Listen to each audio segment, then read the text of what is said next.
guys, and welcome back to the Outer Rim. My name is Gabe, and today with the help of one of my fellow Outer Rim admins, we'll be talking about the latest episode of The Bad Batch.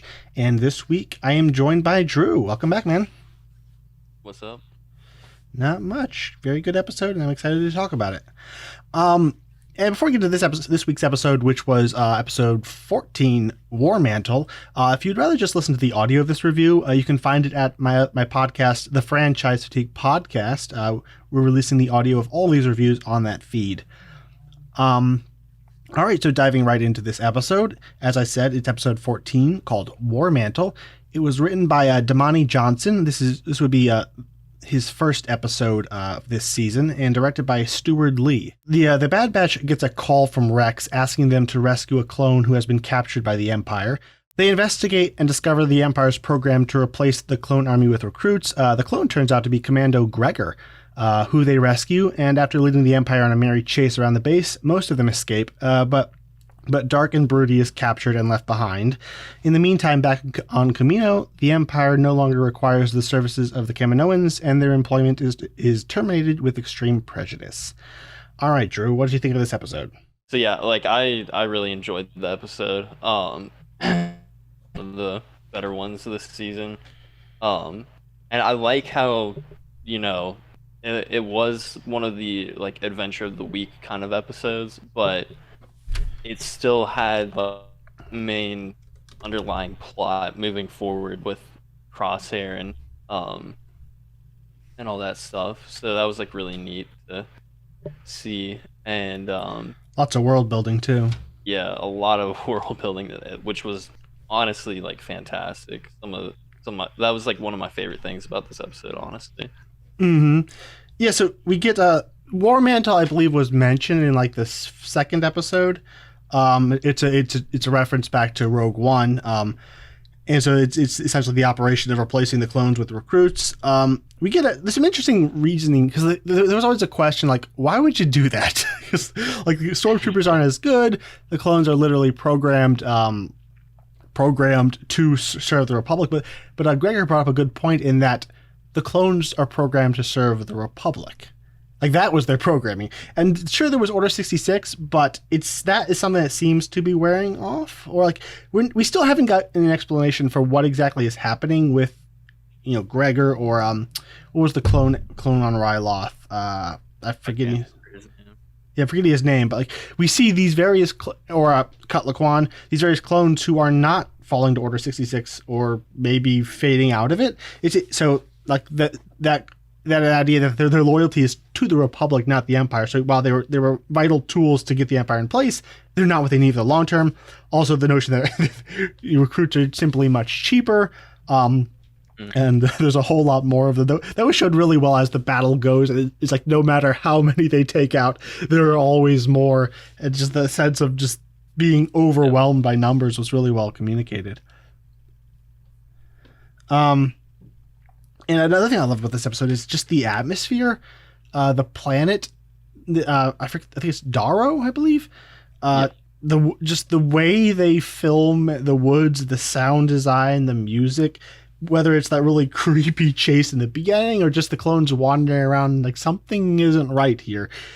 Or looking up at this enormous mountain towering over them. There's a great sense of atmosphere in the direction that I really liked. Yeah, and it's also a very different looking planet from what we usually see. It's got that kind of I don't know, I guess the best way I can compare it is Washington State. It's got that West Coast kind of foresty environment that we haven't really seen a ton of in Star Wars. Little bit of Endor, with the redwood trees and the ferns, but then they got those giant pinnacles of rock and all that. Mm-hmm. Yeah. It was a nice change of pace. Mm-hmm. Yeah. I just love the chemistry between the Bad Batch in this episode. That's something I kind of been missing. In the 3 episodes before last one, where it's just I'm missing my Bad Batch, and just when they're all here together discussing whether or not to go after the prisoner, and Director's Echo's got a point. Well, yeah, Tech's got a point. Well, the kid's got a point. and you have Echo functioning as still the moral compass of the group. Rex trusts him. I trust Rex. Also, like, he was a prisoner at one point, so he's very determined to go and save this other guy. The same way the Bad Batch saved him. Yeah. Different interactions like that, and I'm kind of glad that some consequences came of Omega kind of guilting Hunter into taking on every mission that comes, or every mission and rescue, and helping every stranger they come across. Because as much as her heart's in the right place, that's not a very sustainable strategy for life. Yeah. And I'm glad that the show is also aware that you can't just constantly run into trouble and not expect you might lose dark and broody. Yeah. Anything particular that stood out to you this episode? Yeah, like we were talking about briefly, like the world building and stuff. It's really cool. Like, at the start of the season, we quickly saw them like shifting towards the Empire, and now we're like really getting to the point of like the Empire in their prime, where like, all right, they're starting to switch to the recruits, and they're starting to wear the Imperial armor. And like also them learning about like the call signs of the stormtroopers and things like that. I really like seeing that. Even like the structure of like the base that they were in, it looks straight up like an Imperial structure. And so it's like really cool to start seeing how like their technology and everything is like shifting towards like the classic Empire look. And like going along with that, I freaking loved the score in this episode. It was so great to hear like those classic renditions of like the original trilogy soundtrack. I didn't notice any particular callbacks, but yeah, the way it gave atmosphere to the episode was really good. Yeah. And do you think this is the end of the Camino story? It could be, but I kind of hope it's not. I feel like there's with Nala Se being left alive, and we don't actually see the death of Lama Su. Like, there is a possibility for them to come back into the story. I'm kind of hoping they do. But yeah, I really hope they do, because I felt that was like really brief. And I wouldn't want their story to just end like that, like I want to like have a little bit more clarity. And I really want to know what they're going to be doing with with what's the scientist's name? Nala Se? Yeah, I'll say. Yeah. What's going to happen is like Lama Su's a secret badass. So next episode's going to open with the doors opening, and he's going to be standing over the bodies of the clones with their weapons. Yes. But I do just love the poetic justice of this. They helped the Empire betray the Republic and the Jedi, and now they're getting betrayed in turn. Also, the way Lama Su tries to throw Nala Se under the bus, she will be punished. Only just him to get it in turn. It's very fitting, and screw them because they're the worst. Yeah. And I love Rampart's line. A scientist I have used for a politician I do not, and I believe him after what happened to Orn Free Ta. Oh yeah, it was great. Yeah. Then we get Gregor's back. I really love. He had a really good part in possibly the worst arc in the entire Clone Wars. Like, his little part in that was amazing. He's a lot of fun in Rebels, just as a complete nut. We see the beginnings of that insanity. I love D. Bradley Baker's just mad cackle and kind of high raspy voice. That's Captain Traitor, insubordinate plebe. I thought you trained these guys. I didn't teach them everything. That wouldn't be very smart. Yeah, and so that just his interactions is a lot of fun. Just the crazy that's oozing off of him.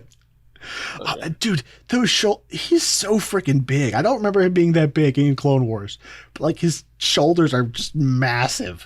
Yeah. These commandos don't play. That's true. And they show how tough the commandos are. They take multiple stun blasts. The one that runs over the elevator and around the wall to get in front of them, and almost takes down Tech. Like, they're a legitimate threat, and I thought that was shown really well. Yeah. Um, Yeah, it's always nice to see on Commandos again. any particular moments in the action that stood out to you? There's a lot of it this episode. Um, I really love like the hallway scene. Just because There's a like lot of those. Which one? well, like just where they're running away from the stormtroopers because it reminded me a lot of A New Hope when Han and Chewie are getting chased after the stormtroopers. And like I don't know, I just hmm like just because A New Hope is my favorite Star Wars film, I love that kind of stuff. Yeah, kind of running gun battle.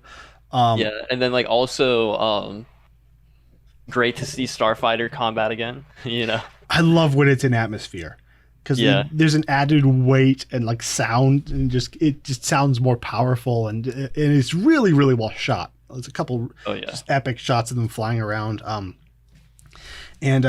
And we get a lot of good Omega stuff this episode. Also, good Omega and good Wrecker, like them together. I can't get enough of it. You know, playing the game on top of Gonki. You know, it's still your turn.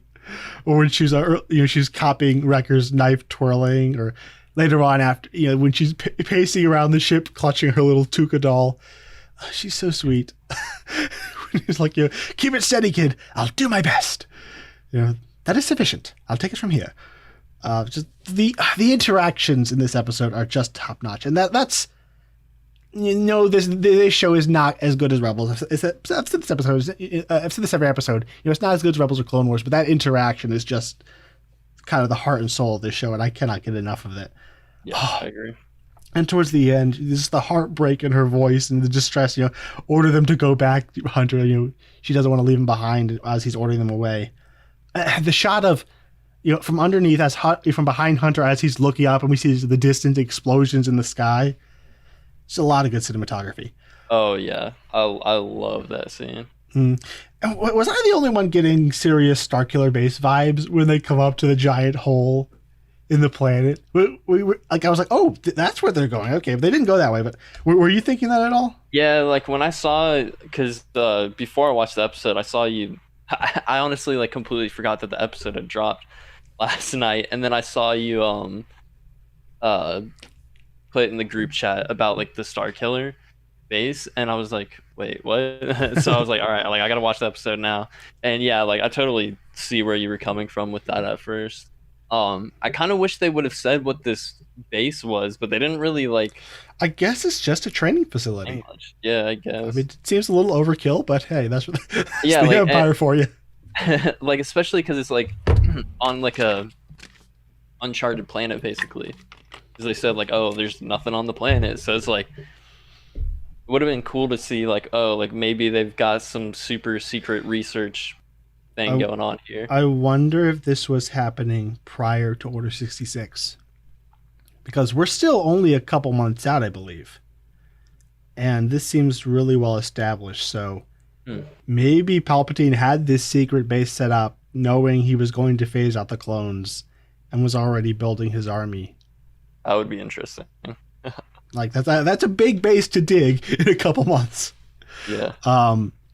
Yeah. So this is a lot of action, but I don't hold that against the episode. There's not a lot to talk about, but the atmosphere, the intrigue, the world building, just the character interactions. The action is actually really good. It's a really fun classic Bad Batch episode.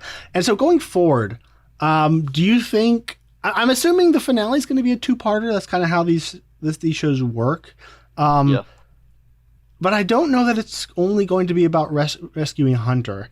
Like I was saying earlier, I was hoping that they would go back and take out the cloning program on Kamino. That situation seems to be resolving itself, so I don't think that's going to happen. But I do feel there's more to come from Kamino. This might just point to a season 2 because there's a lot of threads they could follow. Yeah.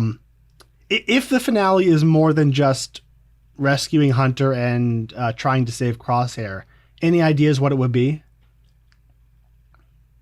Gosh, I'd say like the only other potential thing that they could probably do with it is maybe they meet up again with Rex. Yeah, that kind of seems that could definitely happen. Is they're like planting like the seeds. It seems like Rex is trying to rescue like clone troopers or something like that. Hmm. So Yeah, Wolf is still out there. They got to grab him too. yeah, Yeah, that's true. I have a feeling season one will probably end with them kind of committing to the rebellion or something like that. Like Yeah. that has been so long just a running thread with Echo constantly trying to get them back into the fight. So Mm. like something's got to come of that. And if that's how it ends, I feel that there's still a lot of thematic threads with Omega and her her identity as a clone. Like she's the Yeah. she's sister to Boba Fett maybe. Like so there's a lot of different threads. Yeah, the bounty hunters, are they still after them? Like there's definitely things they could follow up with in season two. Although I don't know that And it's we like still don't vital. know like why they well, I mean we kind of do. They wanted her like blood and everything to like make more clones with Omega, but like I'd like to see like more of like what her original like why did they even have Omega? Like what was her purpose? Like we don't really know a lot about like Hmm. what she is as like a clone. I don't know. Yeah, there's like so many things that they could continue like exploring, and like I really hope we get a season two or something because I want to see more of Omega and I want to see more like of the rest of the Bad Batch. Yeah. All right. Well, I think that is all for this episode. So join us over on the Outer Rim, a Star Wars group on Facebook. It's dedicated to positive and constructive Star Wars discussion. Also, please like and subscribe, like this video and subscribe to the channel. And as I said, you can find all the audio versions of these reviews on my podcast feed, Franchise Fatigue. And we will be back next week with episode 15 and maybe the first part of a two-parter. Until then, we will see you.